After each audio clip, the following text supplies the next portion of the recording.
Kotak mana yang sedang kita bicarakan? Kita harus mempunyai definisi yang jelas. Agar kita benar-benar membicarakan sesuatu yang spesifik, itu bukan pikiran kita. Kita tidak bisa berpikir di luar pikiran kita. Itu adalah batasan dalam pikiran kita. Batas antara apa yang kita ketahui dan apa yang belum atau belum kita pikirkan. Apa yang ada dalam pikiran kita? Apa struktur pengetahuan kita? Ini adalah fenomena yang muncul dari mekanisme yang kompleks, yaitu otak. Kita mulai dengan kondisi awal, warisan genetik kita. Kita mempunyai pengalaman tidak langsung. Bertahun-tahun dihabiskan di sekolah dan universitas untuk mempelajari apa yang dipikirkan orang lain, apa yang ditemukan orang lain, apa yang diciptakan orang lain.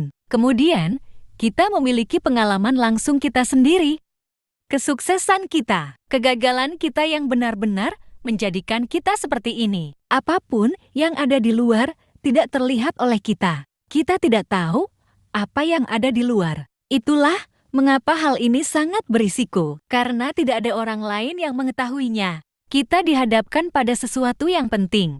Namun sebenarnya hal itu sangat sulit dilakukan. Apakah kita perlu menunggu sampai sebuah apel jatuh di kepala kita untuk berpikir tentang gravitasi? Realitas ada di luar sana untuk kita pahami. Kapanpun kita perlu memikirkan suatu bidang yang terfokus. Kita mempunyai gagasan tentang bagaimana segala sesuatunya seharusnya terjadi. Kita memiliki persyaratan, kita memiliki spesifikasi. Kita semua tahu bagaimana keadaannya, karena memang selalu begitu. Namun jika kita ingin keluar dari kotak, kita perlu menambahkan sesuatu yang lebih.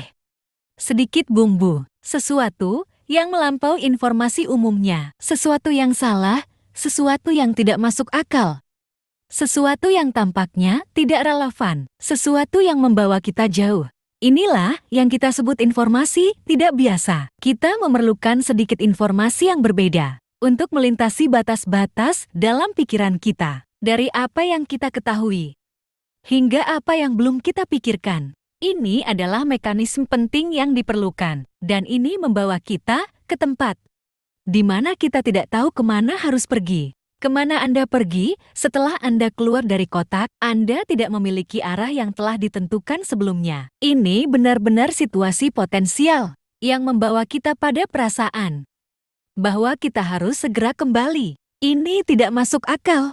Ayo kembali ke tempat aman. Ayo kembali ke dalam kotak. Itu adalah godaan yang perlu kita tolak. Kita perlu menghargai pemikiran panjang. Biasanya, kita berbicara tentang berpikir cemerlang, berpikir cepat, berpikir mendalam. Namun di sini, kita berbicara tentang sesuatu yang berbeda, berpikir panjang. Itu adalah pemikiran yang membawa kita jauh, seolah-olah Anda sedang membaca puisi atau mendengarkan musik. Anda tidak menilai satu nada pun.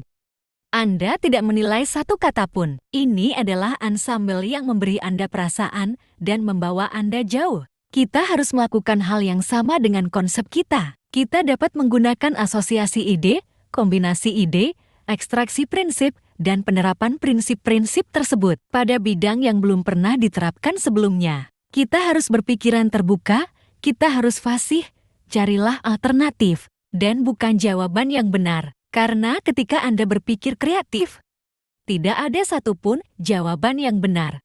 Ada banyak alternatif yang mungkin. Anggaplah sekarang kita beruntung. Kita mendapatkan ide baru dalam perjalanannya, dalam eksplorasi di luar kebiasaan.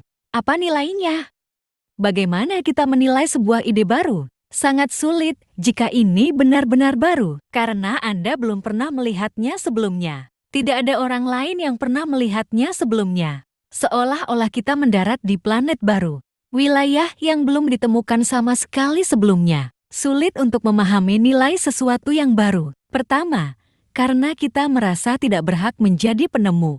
Siapakah saya yang bisa menjadi pembangkit ide baru itu? Mungkin hal ini sudah dipikirkan sebelumnya. Jika ini benar, orang lain pasti sudah melakukannya sebelum saya. Ini semua adalah mekanisme alami yang kita gunakan untuk mematikan ide-ide kita sendiri. Kita harus menolaknya. Kita harus mencari kecocokan antara ide baru dan dorongan awal kita. Fokus awal kita atau mengevaluasi ide itu sendiri untuk mengetahui nilainya, dan mungkin melihat bahwa itu adalah sesuatu yang memecahkan masalah lain, yang bukan masalah Anda. Kebetulan terjadi setiap saat. Kita hanya perlu memiliki mata untuk melihatnya, untuk melihat perbedaannya.